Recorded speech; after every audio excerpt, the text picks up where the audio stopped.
case, we're all here today to listen to J.T. Eberhard talk about morality and atheism. J.T.'s a campus organizer and a high school specialist with the Secular Student Alliance, which I believe is also the group that secularist students, Secularist Students United. It's a tongue twister, isn't it? It is affiliated with. And he's also well-known as a contributing author to Atheism Resource. Before joining the SSA, JT was most known as a debater on atheism and LGBT rights, and as the co-founder of the Skepticon Annual Conference. From 2008 to 2010, JT worked as the organizing team leader for Skepticon 1, 2, and 3. Since we're not here to listen to me, I figure I'll go ahead and turn this over to JT. And, well, I'd rather be sitting over there, to be honest. So. Thanks, Brian.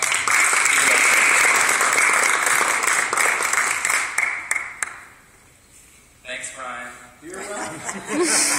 I'm trying to record this for possibility. No, go ahead. Are you good? Just hit the red. Hit the red button? Yep. You sure the red button? The red button.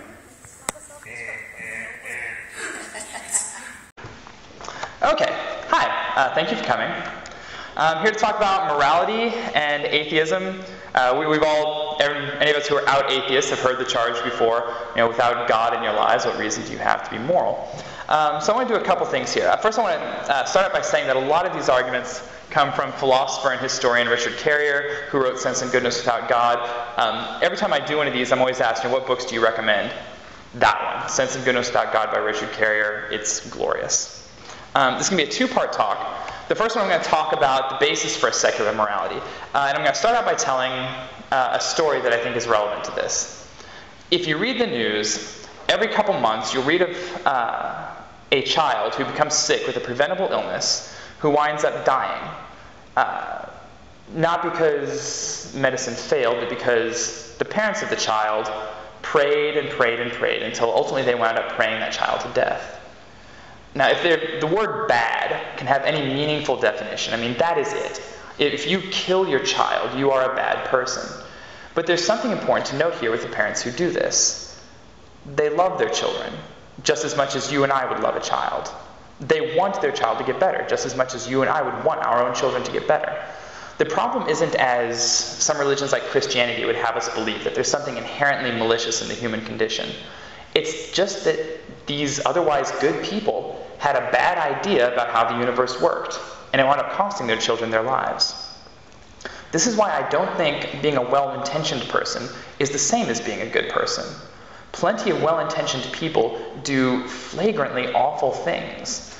So if we want to be moral, if we have an interest in doing the right thing, we need to accept that part of that means we have a moral obligation to be reasonable, to try and map out reality as accurately as we can so that our good intentions are borne out in the actions we commit to. It was Steven Weinberg, who's a Nobel laureate, who famously said, with or without religion, with or without it, you would still have good people doing good things and evil people doing evil things. But for good people to do evil things, that requires religion. And I'm going to do religious people the favor of saying I disagree with him. It's probably the first and only time I'll ever disagree with a Nobel laureate. But even atheists can have bad ideas about how the universe works and can wind up doing malicious, bad things on account of it. So in order to do evil, if you're not intentionally doing evil, you either need to be ignorant of the facts, or you need to mirror an ignorance of the facts by making a virtue out of being unreasonable. Now, the objection to the idea that we have a moral obligation to be reasonable is always, you can't get an ought from an is. This is Kant. If there's any philosophy majors in the audience, they'll be smiling. And I disagree with Kant. You get an ought from an is all the time. You do it in your daily life. For instance, if you want to lose weight, you ought to eat fewer calories. If you want to smell good and go on dates or get dates, you ought to take a shower. Every statement like that has a couple things that have to be true. In the instance, if you want to smell good and get dates, you ought to take a shower. One, you must want to be clean. You must want to get dates. And two, the shower must not melt off your skin or have some other deleterious effect you want to avoid. But all questions of ought stem from a desire. I mean, this is what it means to make one choice over another. You must want a particular outcome more than another. That is what it means to make a choice. So whenever we make a moral choice, that's appealing to some outcome we want more than another. All moral questions do this. We have to want to be clean. We have to want to produce good in the world. So in order to be moral, we need to figure out what we want. And there's one thing we all share, whether we're religious, non-religious, we all want to be happy. It's why we get jobs we hate, because we'd be happier having a roof over our head or food to eat, rather than serving people cheeseburgers and letting them treat us like crap. And the response to that is, but what about psychos? They want to kill people, and under your moral system, that would empower them. Well, they can only do what they want. The same is true of all of us. Can you ever think of a choice you made in your life that you didn't think would get you the outcome you wanted the most? And we're powerless to do anything else. Once we make a choice, it automatically becomes what we want the most. And so psychos are doing what they think will get them what they want the most. But for the rest of us, who realize that living in a cohesive society will make us happier, and we realize that a life where we're not worried that everybody around us wants to kill their neighbors, rape their pets, and steal all their pornography, that type of world requires us to ostracize the psychos, to expunge people who are a danger to our happiness from society, which is precisely what every society on this planet does. This is exactly what we see. And we even see it in animals that don't share our intelligence and don't share a belief in God. For instance, in 1961, Jules Masterman and her team did a study on bonobos apes, where in order to get fed, they would have to pull a lever that shocked another ape. And these apes began starving themselves. One ape went, 14 days without food, just to avoid shocking its cage mates. Look at piranhas feeding. Watch how they attack as a group, and despite all their bloodlust, they don't attack each other. Now, these animals don't believe in any kind of God, but they'll also ostracize the people, or the part of their tribe, that does hurt other people. This makes perfect sense, and it's hardwired into our DNA. Now, on moral choices being about what gets us what we want the most, even religious people think this way, even though a lot of them will deny it. For instance, this is why religions try to paint a heaven that everybody wants to go to, and a hell that nobody wants to go to, in order to get us to make choices that are relevant to that religion. And you can even test religious people on this by asking them, if you found out today that by obeying the 10 Commandments you would wind up going to hell, and disobeying them would get you into heaven, how would your behavior change? I've yet to bump into a single Christian who has said that their behavior wouldn't change at all, because it's still about getting what they want, even if what they want is to serve God. So when they say to the atheist, you need to behave in this particular way, otherwise you'll go to hell, what if I want to go to hell? What if that's where all the fun is? And in that, you lose all power to have any moral authority over me. For moral statements to be true, the facts about them must be true. Just like if you want to be clean, you ought to take a shower. If the shower won't make you clean, then you ought not to take a shower. All the facts have to be true in order for the moral statement to be true. So you can't appeal to me by saying, if you don't act in this particular way, you'll go to heaven or go to hell. There's no evidence to suggest those things exist. But you can appeal to me by saying how it will affect me. You can say, JT, you should be compassionate, because if you don't, you'll have fewer friends. You'll be welcome in fewer places. You'll have to remember all the lies you've told if you lie, and so on and so forth. Now, aside from the societal repercussions for being immoral, there's also personal repercussions. I know what it feels like to have something stolen from me. And so if I were to steal something from someone, I would necessarily become the type of person I would hate. And I would hate myself. And that's a terrible way to live. If being happy is something that interests me, I have all the motivation then that I need to be moral and to not steal. Now, this type of world won't be perfect, but nothing ever is. Religious people want to tell us that there are all these consistent moral values that are held across the world, and there's some because they're so obviously related to our happiness. But if you look at the different moral societies all around the world, you're going to see different people trying to figure out how to behave.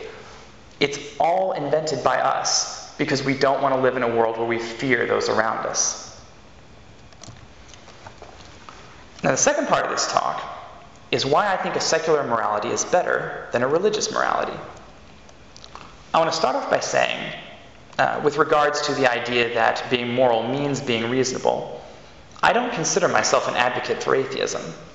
Atheism is a conclusion, and I'm perfectly happy letting religious people being the ones peddling conclusions. And that is the story of evangelical Christianity.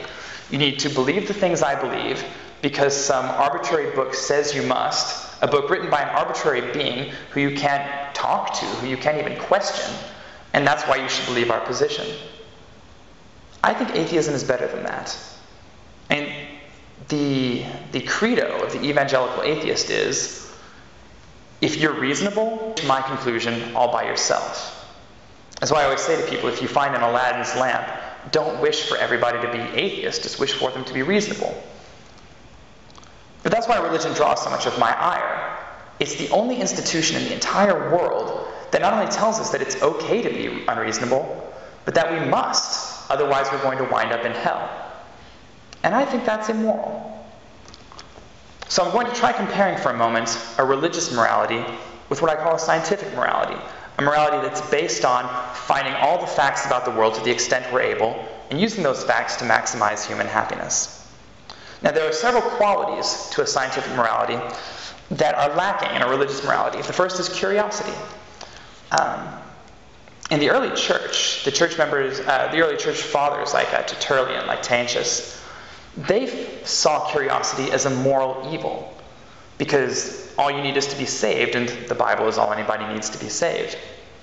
But they also thought that God had given us all the information we could ever need, and so to seek for anything further would be a sin against God. But a scientific morality is based entirely off curiosity. We have to want to know things about how the world works, how to make more food for people, how to make clean water, better medication, things that really do maximize human happiness. Another difference is that scientists ask for evidence, but Christians ask for faith. No good person thinks that it's okay to hold irrational ideas. But that is exactly what religion tells us, that a person rose from the dead, walked on water, and that we have to believe these things in spite of what has been revealed by science, which is that people don't rise from the dead, people don't walk on water. And as I made the point in the beginning of the talk, in order to be moral, you have to care about what is true about the universe.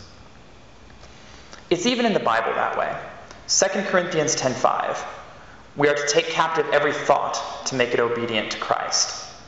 Proverbs 3:5, trust in the Lord with all thine heart, and lean not to thine own understanding. 1 Corinthians 3, for the wisdom of this world is foolishness with God. For it is written, he catches the wise in their own craftiness. And again, the Lord knows the thoughts of the wise, that they are futile. Jeremiah 17:5, thus saith the Lord, cursed be the man that trusteth in man, and maketh flesh his arm, and whose heart departeth from the Lord. This is the same statement, the same passage of the Bible, that gets parents to pray for their child rather than trusting in the knowledge of man by taking them to the doctor. The best example is Genesis 2:16 through 17. The fruit gave knowledge of good and evil when eaten, but this was the only fruit God forbade, the first man and woman from eating. Knowledge is imperative to our morality. It's what keeps us from acting out of ignorance and doing horrible things. And the very first commandment from God is that we forsook it. Religion is not something that would be conducive to a scientific morality in this way. And the last part of a scientific morality that conflicts with a religious morality is inductive rules. How many of you have ever heard someone say to you, isn't science just a matter of faith? Isn't science your religion? I mean, if you talk about this, you've heard this time and time and time again. And it's so ridiculous. Science makes one assumption about the universe, and that's it. The universe operates under a set of rules.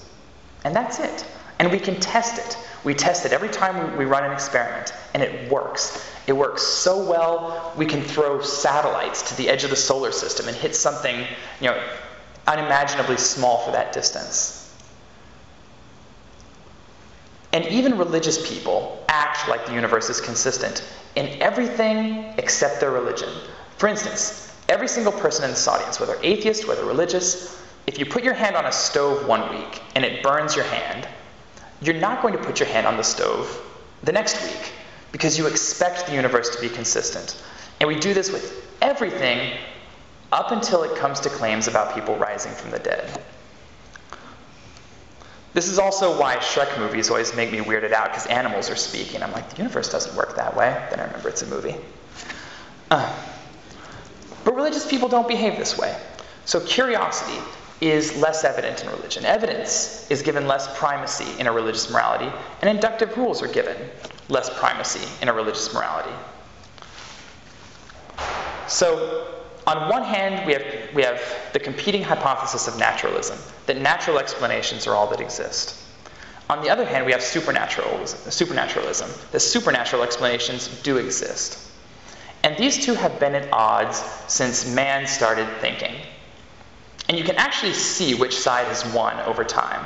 Take a moment and try to think of a question for which we once had a religious explanation, but for which we now have a scientific explanation. Howdy. It shouldn't be too hard. But now try to think of something for which we once had a scientific explanation, but for which we now have a religious explanation. And this should be significantly more difficult, because science has been destroying religion since its inception. And this is the same way with the scientific morality. There was literally once a time when we hadn't explained anything. And ever since that time, everything we have explained, everything we've revealed about the nature of the universe, has been explained through mindless forces acting on inanimate objects. And if we need to figure out how the universe works before we can be truly moral, then we have to depend on science. It's that simple.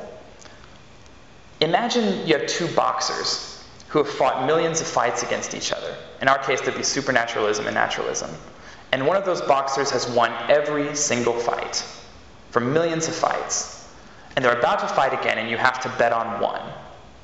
Which one gets your money? And this is literally the choice we need to make when we're deciding how to be moral. So, does religion make people better, as religious people tell us that it does? I say no, absolutely not. Our prisons, for instance, are chock full of religious people. In fact, according to the Federal Bureau of Prisons, atheists make up something like 0.21% of the prison population.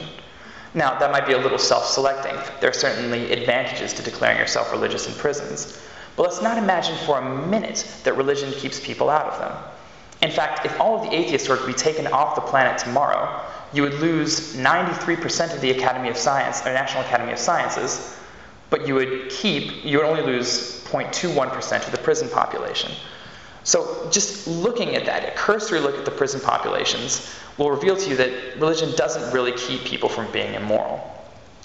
But even take the idea of salvation, that all of our sins can be forgiven, if not that we just act the right way, but because we just believe the right things.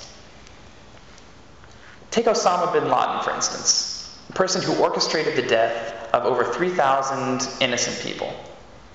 And yet, if he were to have a deathbed conversion minutes before he died and accept that Jesus died for his sins, he would go to heaven.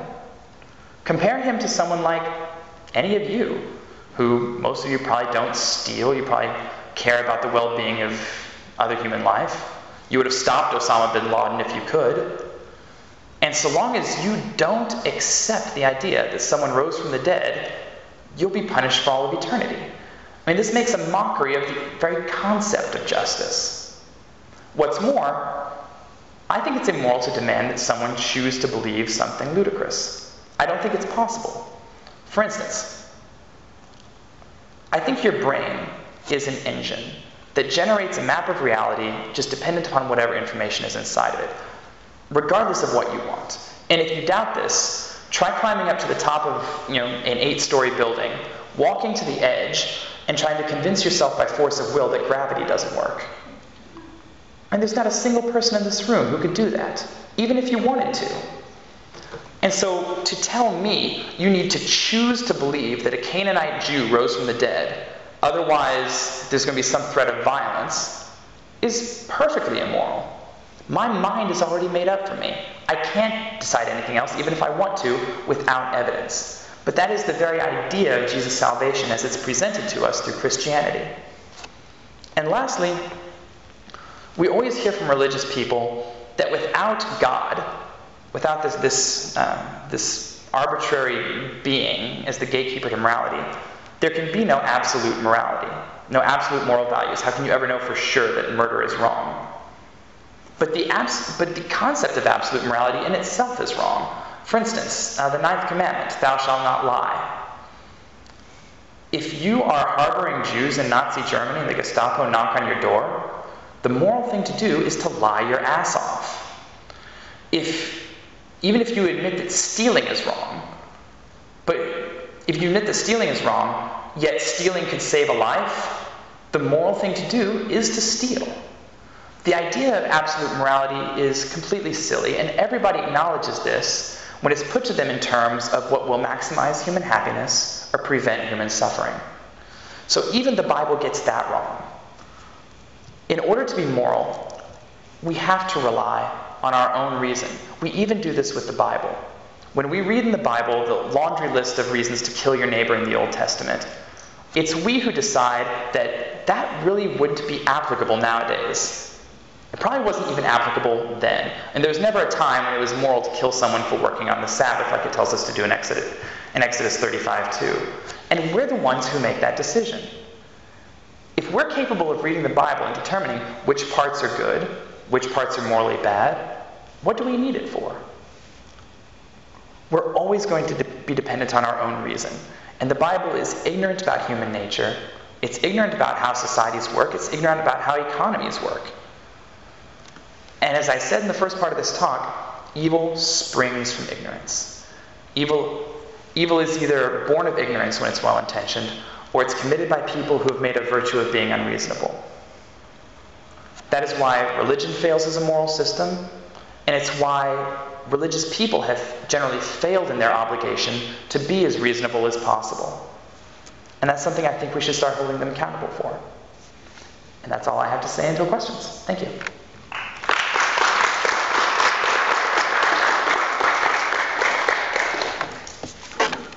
If no questions, we can all go get drunk. This time, I know there's no religious people in the audience. Yes? I buy everything that you're saying, but what do you say in speaking to religious people when they talk about how you can reduce morality to calculations of human good, whatever, because it's just transcendent and it's greater than that. I usually ask, how do you know that? Oh, because then we can get into their reasons for believing. And they'll usually, give some, lousy answer like, all societies have similar moral conclusions. And the deal is, they always want to treat those like they're inherently good. Some things are just inherently good because God says so. Without realizing that if God doesn't exist, why can't things be inherently good because we say so? What takes that power away from us? So I'll usually go somewhere along those lines. And honestly, the morality thing, because I do debates as well, the morality thing doesn't even come up in debates anymore. It's a done deal. It really is. A lot of religious people don't know that, but it really is. I mean, what does Sam Harris say? Even the 10 Commandments, the 10 most important things. The second one, no graven images. Is this really the most important thing imaginable? Second most important thing imaginable? I mean, you can put anything in place of that. Don't beat your children. Pet dogs. Help little old ladies across the street. Avoid trans fats. I mean, just anything you put there will make the Bible more moral. And it all comes from right up here. Anybody else? Going once? Going twice? Yeah. Yes, sir. I don't know if it's appropriate or not, but I'm a relative newcomer to atheism, but subscribe completely. So I don't know. Easiest Q&A I've ever had. Why are the numbers so lopsided? Why aren't there, you talk about 22, 1, 90%?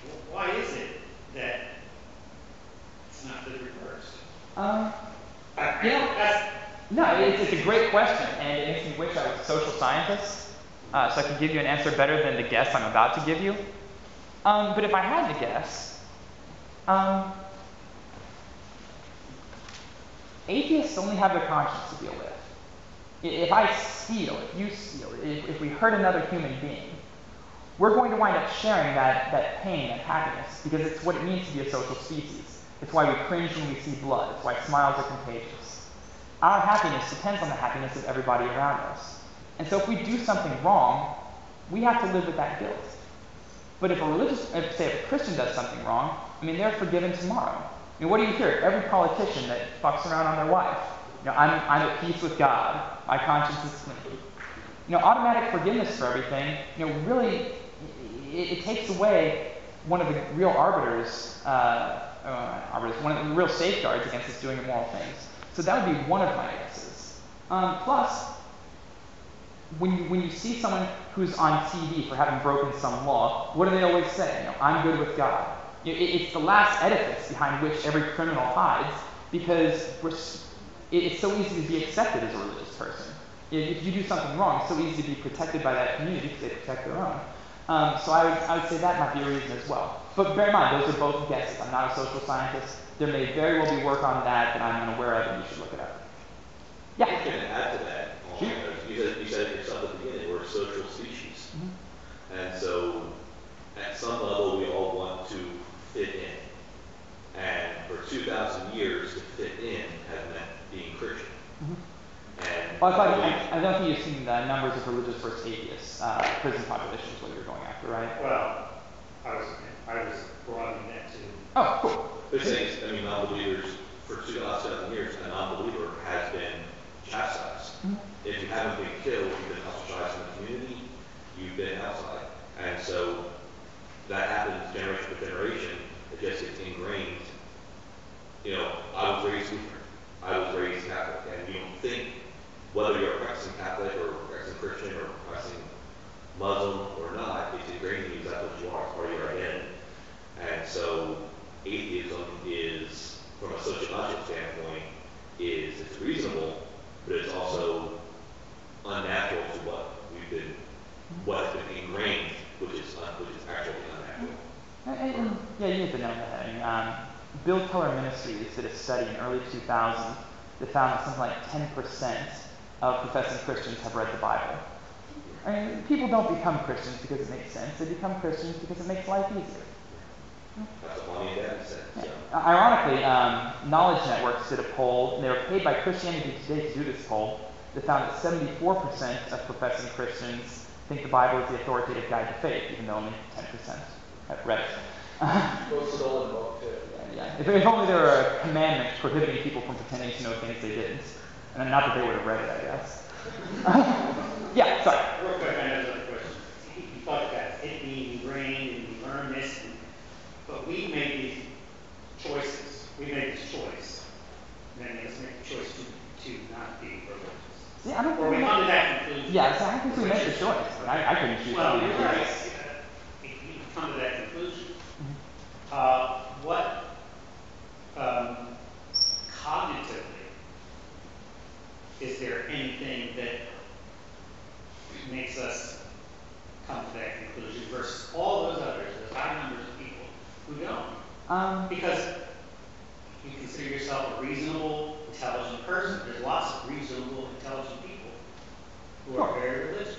Well, there are lots of religious people, for instance, that accept that science works and that the universe is consistent. Yet they still believe a human being rose from the dead. So if you accept the conclusions of science, which most religious people do, but you still believe in Christianity, you have to compartmentalize, which they do. They say, the universe acts consistently, science is great on everything but this. Why? Because it's comfortable, it's easy, and because there's not a bunch of people every day saying, that's wrong, you can do better, you should do better. We treat religion with such kid gloves, and without any pressure to be better, what motivation do they have? They're entrenched in these communities that are telling them how great they are for not considering those questions. We need to foster an atmosphere that is hostile to that type of thing. Yeah? I wanted to add to the person's comment. Do you think maybe that there are some social advantages in prison to claiming Christianity over being an atheist perhaps as well, given not only the idea of having to get along with other prisoners in some way, but also perhaps looking for parole and giving off a religious statement to say, hey, I see I'm reforming because I'm religious, and so on and so forth. Yeah, I think it's this, prison is a subset of society, and in society, those things take place. Same is out of prison.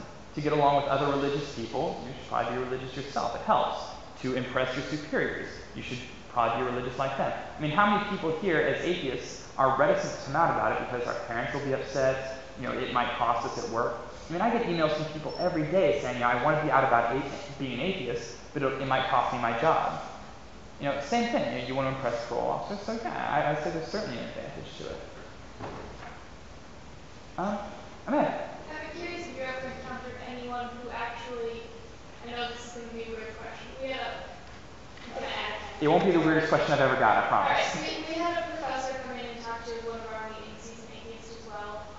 But he knows people, he's a philosophy professor. He knows people who he claims are completely reasonable, and they go around and around and have intellectual discussions on why his friends believe in God, but he doesn't. But being a philosophy professor, I'm sure he would know if they came up with some bad logic. He says that he's never been able to... You would think. He's a pretty smart guy. He's never been able to, crack their arguments. They always just come to an impasse. And I'm wondering if you've ever run into anyone who was able to support their beliefs in that strong little way. No. No, and this gives me a great chance for a rant I love to give.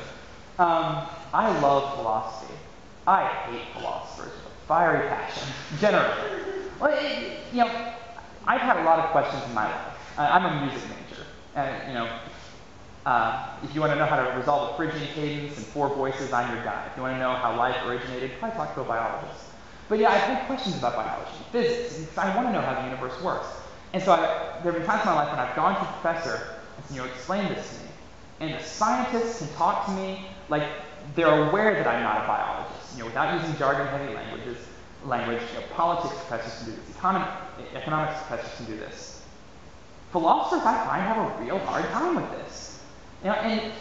Is there any other bastion that is, such a last refuge for religious people? I mean, the big-name religious people, what do they all hide behind? Philosophy. Here's all this jargon-heavy language. You don't see them using biology, physics. They're going to get stomped on that. So I realize I don't know everything about philosophy, not by a long shot, but it really degrades the discipline in my mind. And that's really unfortunate because I like it. Rant, philosophy. If there's any philosophers and philosophy majors in the audience who want to destroy me, feel free. Yes? Is there any place in your belief system for the value of meditation? So long as you don't draw any odd conclusions from it. I acknowledge, and there have been studies done that show that meditating has the same effect of a serotonin storm in your brain. It makes you feel really good. And as long as you acknowledge, I'm meditating to get that, just that good feeling, and you don't jump to any weird conclusions like, I have this good feeling, and therefore it's the great beyond in my brain, making me happy, or just anything that isn't supported. But no, there's perfectly room for that, so long as it doesn't lead you to unsupported conclusions about the universe. Do you consider Buddhism a religion?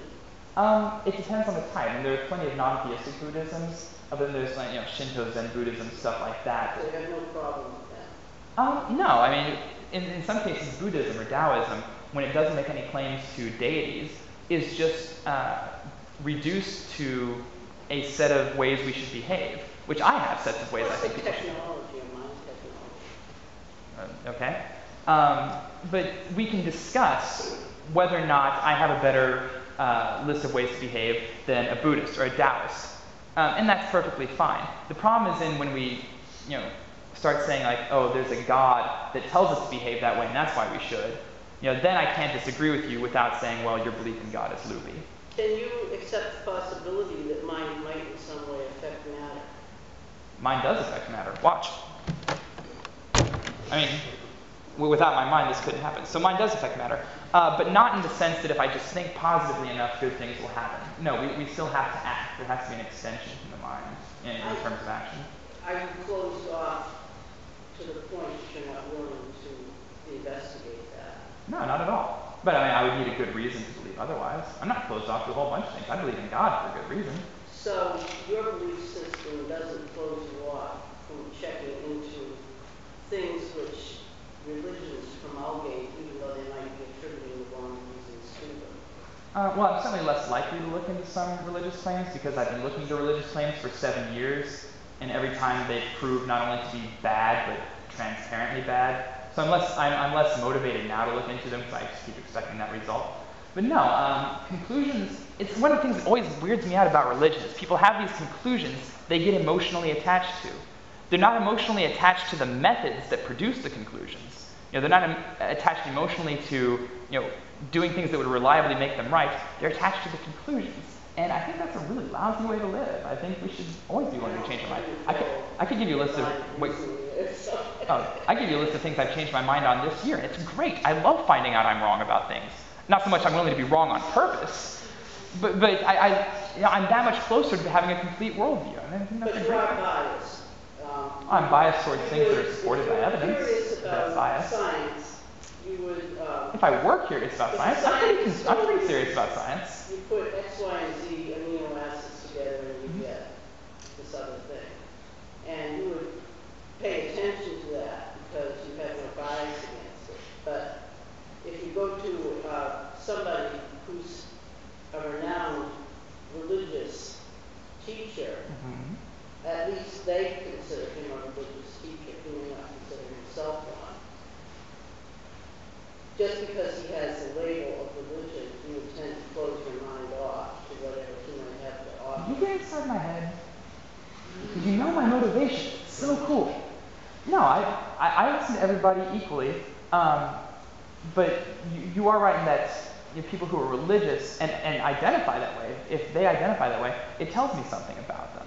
That would lead me to believe that they're probably not as reliable, but I'd still listen to them just the same. Well, but my only bias is... If you live on a strange planet... Does anybody else have a question? We can come back to this because it's taking a while.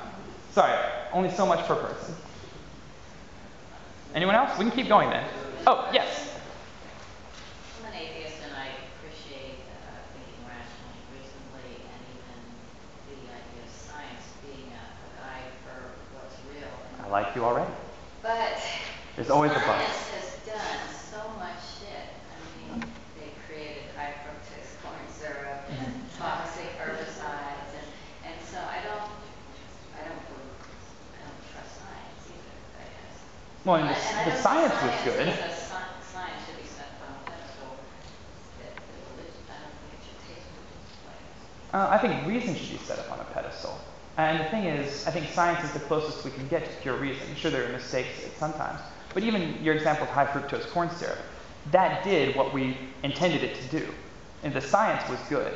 The application. Even nuclear power, can be used for good. It can also be used for evil. It's not about the power to come up with things or change the world. It's how it's used. I mean, no one cares if Superman has all the power in the world, but all the power in the world in the wrong hands is a bad thing. So, even science can be misused by people, and I have no problem admitting that. But I don't think you can blame science for it. Does that make sense? Well, I don't even know if we can blame scientists. Scientists gave us nuclear power. Do you blame them for dropping the bomb? And no, you've got to blame societies for that. A lot of science is They're part of society. They are part of society. Well, they are part of society, but I don't think you can assign the blame to that specific set of society. Does that make sense? So, entire society is. Well, or at least a bigger portion than just scientists. There's a large range of people who should be blamed for the evil or practices. First, there are all kinds of lobbyists and, scientists just gave up with it. It's everybody else who... You were really enthusiastic with your hand. My question is similar. I always get when I talk to religious people, they always give me the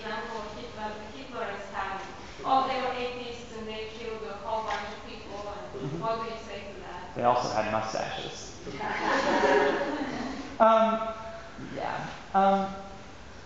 Okay. Atheists have been in power and done horrible things. Religious people have been in power and done horrible things. So the mitigating factor can't really be religion, since both of them have done it. So what is the mitigating factor? What does one have that the other doesn't? And the answer is simple. One side is acting reasonable. The other weren't. The other wasn't. What Hitler did, completely unreasonable. What Stalin did, completely unreasonable. Not conducive to human happiness. So even the atheists, or even the religious people, can condemn Stalin for being unreasonable, just like atheists can condemn him for being unreasonable. Which is what I meant in my talk when I said we're not necessarily advocates of atheism, we're advocates of a reason. And we can only be advocates for atheism so far as it's a reasonable conclusion. So that's what I say to them. Those people were completely unreasonable. We should try to be better. We should try to be more rational. We shouldn't try to be like them. And the thing is, you can always turn that back on religious people. You can say to them, I'm willing to assert that all my beliefs are based in reason. If they're not, I'll change them, happily, with a song in my heart and a smile on my face. But look at you. You think that someone rose from the dead. You think that someone walked on water. You think someone was turned into a pillar of salt. You think someone lived in the belly of a fish for 3 days. This is the opposite of being reasonable. And we can at least talk about it then. We can at least take the conversation back to who is being more rational about things. Does that make sense? There's someone over here. Sir. Yes. Basically, I wanted to clarify the science thing. Is that science is basically a way of explaining things. It doesn't necessarily take a side. And, someone mentioned society. Basically, people with benevolent uses or a higher level of egotism to make them completely selfish for their own benefits and use science.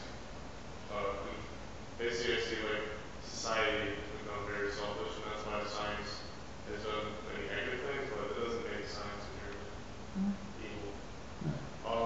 And the person who invented the hammer, it's used for driving nails. I'm sure someone has hit someone in the head with it. So it's cool that people I have a question on how do you view the Bible in terms of just being taught as a storybook? What feels like a little bit of writing code, or granted that was the patriarchal. I think it's just as true. I think it's less entertaining. I don't know, any moralistic, little children's book like that. As far as moralistic, well, the problem is, Goldilocks and the Three Bears doesn't say at any point, Goldilocks was right, steal the porridge. The Bible does. Here's a laundry list of reasons to kill your neighbor. Just stick to it. No.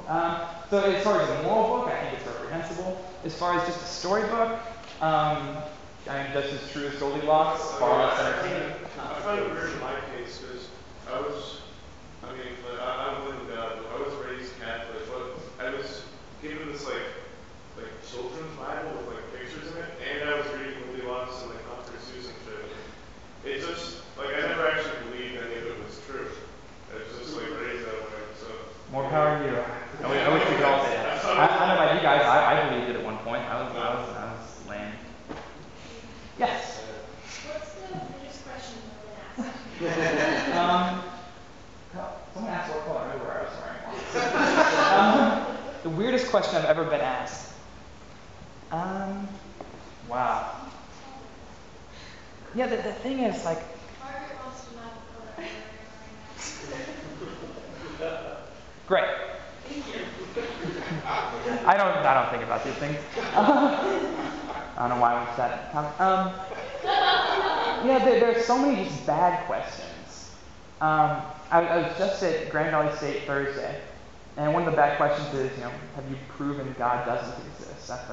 There's so many bad ones like that just come up. To which I said, I assume you don't believe Smurfs exist, right? No.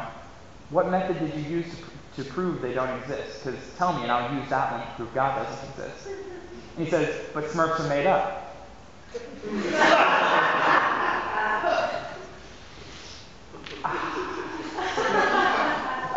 But there's so many of those that just come up. As far as I can tell, religious people only have basically 12 or 13 arguments they ever use, and they'll swap the facts out. They're the same arguments at heart. And so I always get any one of those questions, or any number of them, built any number of different ways. And they're all bad, and they're all weird. I'm trying to think of one that just is a crazy weird exception. But I can't think of one at the moment. I'll tell you the best question I've gotten recently was, they asked me what is the best question you've ever heard of these. And I actually had to think about it, and I came up with, how do you know? I think it's the best question you can ask. Now I'm going to be thinking about that all freaking day. And I've got a flight back to Ohio. Yeah, I got a long way over. Maybe I'll blog about it. Yes?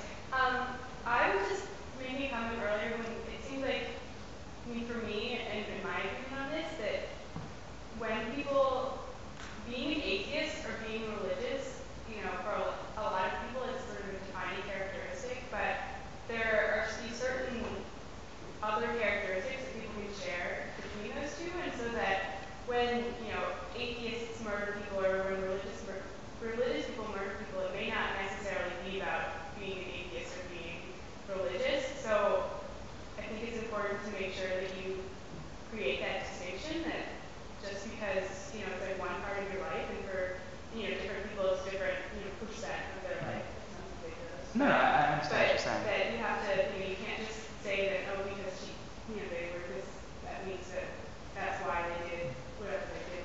Which is why my blog, I'm very careful to avoid that, because you're 100% right.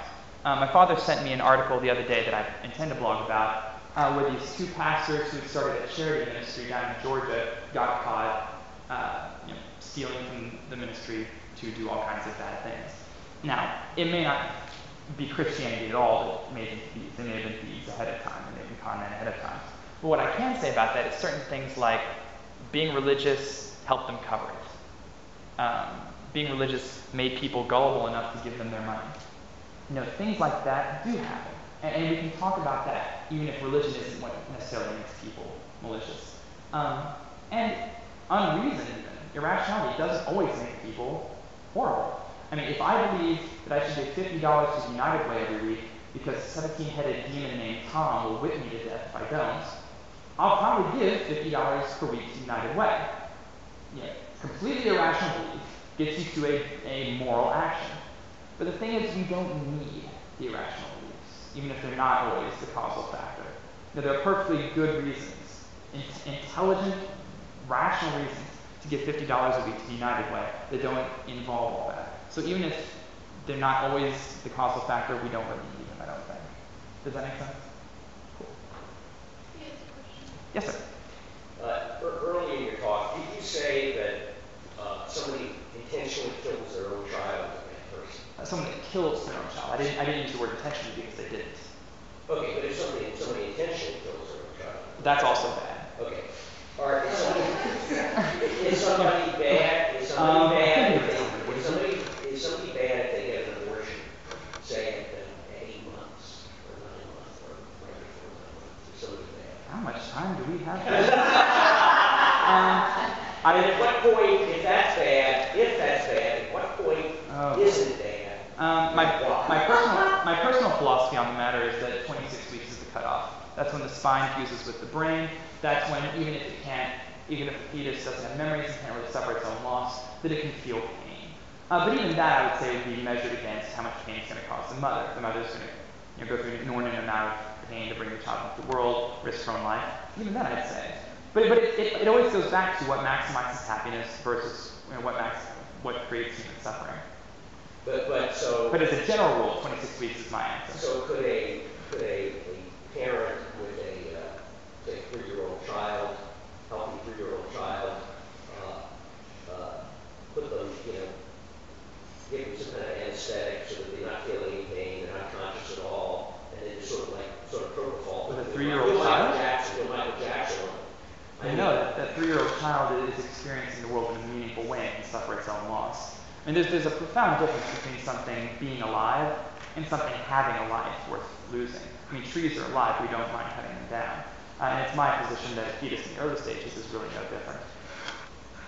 See, you're just defining 26 weeks without any real absolute knowledge at that point. Because that's when the spinal cord fuses with the brain. At that particular moment, you know when that moment is.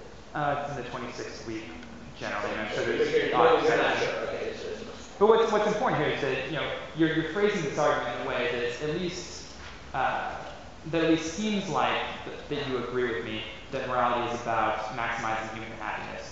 And that you're asking me for reasons why I believe, it sounds like you're at least admitting that we have to be reasonable in order to be moral, which is the whole point of the talk. So if we're that far, we can discuss the specifics on morality, killing, stealing, whatnot. But as long as we agree on those standards, we're going to at least be able to somewhat reconcile our moral differences.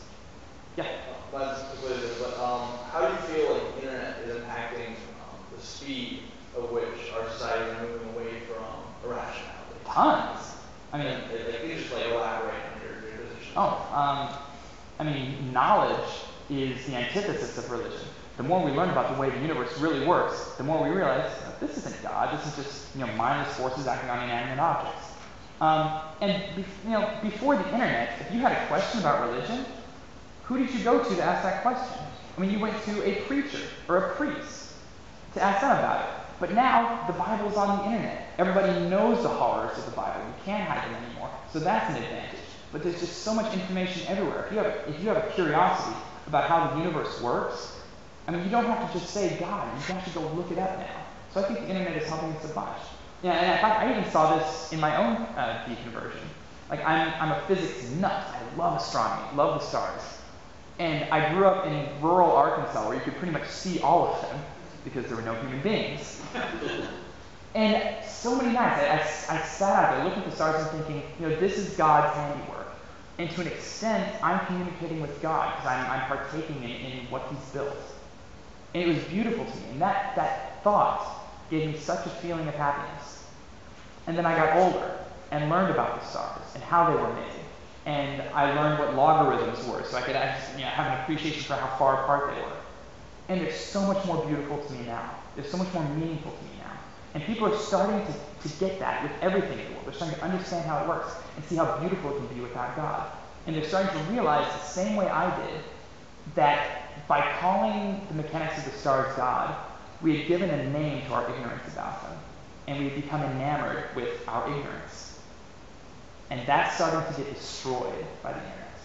So I think it's a really good thing. That's my moment of poetry. You're welcome. Yes? I was wondering something you said earlier. You said that people always do the thing they want most. They do what they think will give them the outcome they want the most. They might be mistaken that it will, but they always do what they think will give them that outcome. So I'm just asking, does that mean you can't be selfless? You can be selfless. For instance, say you give your life for someone else. It may be preferable to you. You may want to die rather than living knowing you didn't do that.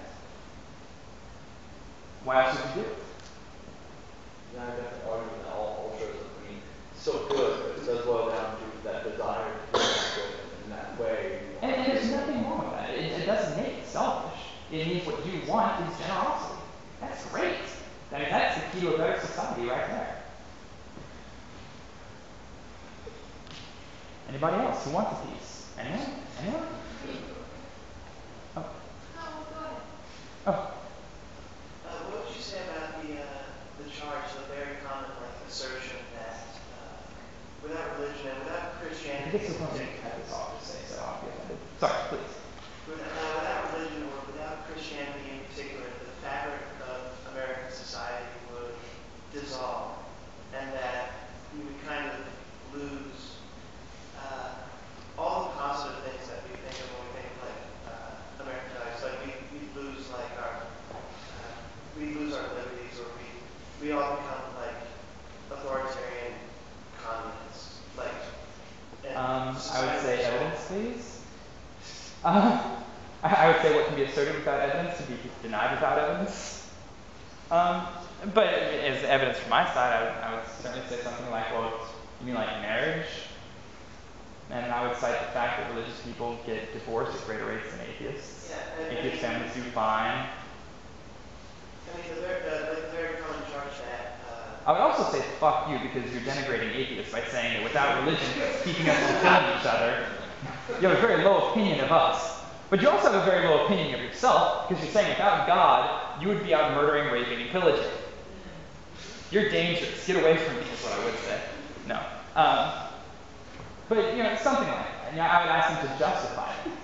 And if they can't justify it, I would explain to them why holding unjustifiable positions is bad. Is there another one? I thought somebody had to go up. Oh, again. Oh, good. Do you have like an app on your phone or something? Questions asked atheists. Well, there's one that I can read the tiny little thing, so in case people haven't heard about this latest study, these studies about atheists. Is it the racist one? Trustworthy, yeah, it's great. Okay. TLDR. There's one group of people that are less trusted than atheists. It's not murderers, it's not thieves, it is rapists. And it's just by a little bit. And one of the studies was done, was a small study done at the University of British Columbia with the undergrads. Bear in mind, it's the Q&A section, and questions have a question mark. I'm sorry? Bear in mind, it's the Q&A, and questions have a question mark. Right, I know, I'm getting to that. Okay. The study or the question was, the students read the description of an untrustworthy man who pretended to leave insurance information after backing his car into a parked vehicle, and were asked to say whether it was more likely that the man was either a Christian, Muslim, rapist, or an atheist. And people were far more likely to say he was either an atheist or a rapist, and not part of a religious group. So my question to you is, this is part of a pattern of studies that seem to show the same kind of results, pretty consistently, even in a liberal organization. We're discussing. What do you think we can really do to change that? Come out of the closet. Come out of the closet, absolutely. It's really easy for someone to think all atheists are terrible, awful, eyeballing everybody on the street waiting to rape them. But when they find out that atheists are their son, or their daughter, or their friend, that idea becomes far less tenable. In fact, we can take a page out of the gay rights movement here. If you look at the numbers on that, Pew has actually done a study where they've asked people how they feel about gay rights and separated it into those who know a gay person and those who don't. And it's astronomical. Like those who don't know a gay person, it's something like 25% think they deserve equal rights. It's completely the opposite way on the other side of the spectrum. So the best thing we can do is just be open, be honest. And are there social penalties? Yes. Because that's how religion wins. They don't win by having better arguments. They don't win by being right. They win by fear. They win by ideological bullying. That's why people worry about coming out of the closet for fear of losing their job, for fear of being ostracized by their families. And if that's ever going to stop, if we're ever going to create an environment that we want to live in for the next generation, this is going to come to a head eventually. When we're going to have to start treating those social penalties like they don't matter. And fuck it, let's do it now. Why not? We're good enough. You know Dan Barker, your friendly neighborhood atheist? Yes, I love Dan. Actually, if you guys have never gotten to hear Dan Barker play the piano and you ever get to hear him speak, ask him. He commands and singing. Probably one of the smartest people I've ever met. Anybody else? Going once? I do have a question. Fire off. With belief systems, usually there's a list of, a little boilerplate list of what's good and what's not good. And I don't see this emerging from the atheist movement because, of course, we don't believe in belief systems. Well, we do believe in belief systems. Right. They're just not dogmatic. There's something we put together. They're not handed to us from a God. There's stuff that we've decided for ourselves makes sense. And atheists can't really have a dogmatic set of beliefs because all atheism means is we don't believe in God. That's the end of it. I agree with you. A lot of it is innate within us to act in certain ways because we're social beings. But I think it takes certain life experiences to activate those instincts or archetypes or whatever you want to call them. I'm not sure what not all of us have equal experience. For example, myself, I was kept from playing with other kids until I reached the first grade in school. If I didn't subscribe to the 10 Commandments, I could have been a very bad person. Now, I've had enough life experience since then that that's no longer true of me. However, it is still true of a lot of people. I think that So you're saying having that some moral precepts that are commonly accepted and making those available to people okay. is not necessarily a bad thing to do. Well, it's the stopping at that kills me. Do some people read the Ten Commandments and get something out of it and wind up being better than they otherwise were? Sure. The Ten Commandments are better than the code that says beat up people and take whatever you want from them. You know, the Ten Commandments would be good there. But the Ten Commandments still suck compared to how much better we could be. And so stopping at that and saying, you know, because the Ten Commandments are not as bad as other things, you know, should we be okay with them? No, not at all. That you would subscribe to replace that. Oh, sure.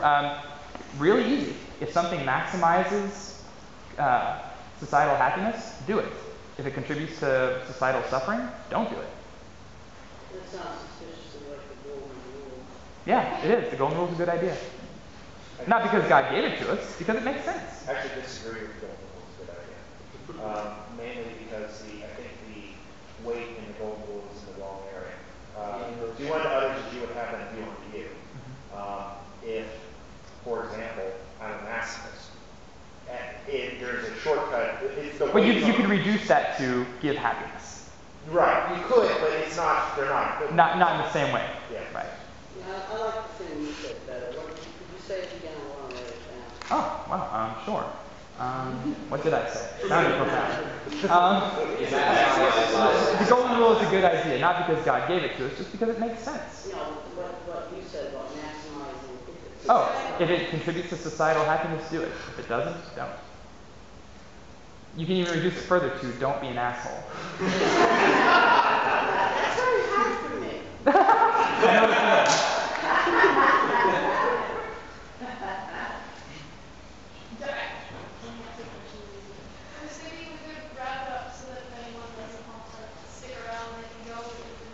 One last question. You're the treasurer, you've earned it. It'll cost you a hug afterwards. But sort of a theoretical question, thinking about how That sounds like philosophy, good. How societal happiness, if you could argue, and I'm sorry if I offend anyone, that gay rights and gay marriage, you could argue that societal happiness would be that the majority of society in some senses disagree with it. Would that be something that you would argue would be something that shouldn't be enacted? If they disagreed? No. If they were right? Yes. But you said about happiness, so like. She's saying if you did not. If not having gay rights increase societal happiness, like continuing to oppress gay people, increase societal happiness, would it therefore be right? Sure. But that's not the case at all. But it could be. It could be. If it were, yes. Even if there was a smaller minority of people for whom it decreased Well, happiness. I think there's a difference between what people like and societal happiness. Right. Well, there's not people that do really. I don't like Twilight, but apparently it makes a lot of society happy. It makes a lot of society Well, happy. here, let me extend that a little further and say this is one of the things that really worries me about religion, because I don't think religious people are as illogical as we think they are. If you accept the conclusion, for instance, that God exists and will burn America to cinders if we let gay people marry, we shouldn't let them marry. That is a scenario where societal happiness would be extremely impeded by allowing that to happen. And the thing is, if what they believe is true, they're right. They're absolutely right. And we can't ever reconcile our moral differences until we get them away from that presupposition, until we start talking about whether or not that God exists. And the thing is, we're not having that conversation because we want to walk on eggshells, we don't want to offend anybody. And that's really unfortunate because it's paralyzing our moral discourse. Victor Stenger distilled this perfectly in his book, God the Failed Hypothesis. He says that both sides of the abortion debate think killing a human being is wrong. They just disagree on what a human being is. So, we can have that conversation. We can have the conversation about what really does maximize human happiness. It's, like he said, it's not a matter about liking it or disliking it, but whether or not it will really make the world a better place. And in this particular case, all the evidence says allowing gays equal rights will make the world a much better place. But if that weren't the case, I have no problem being consistent. It's all about what is best for the world. And like I said, we all behave that way. If that was unsatisfactory, you can renege on the hug. All right. And if you said it's time to wrap up, it might be time to wrap up. I need to go hop on an airplane. Guys, thank you for coming out.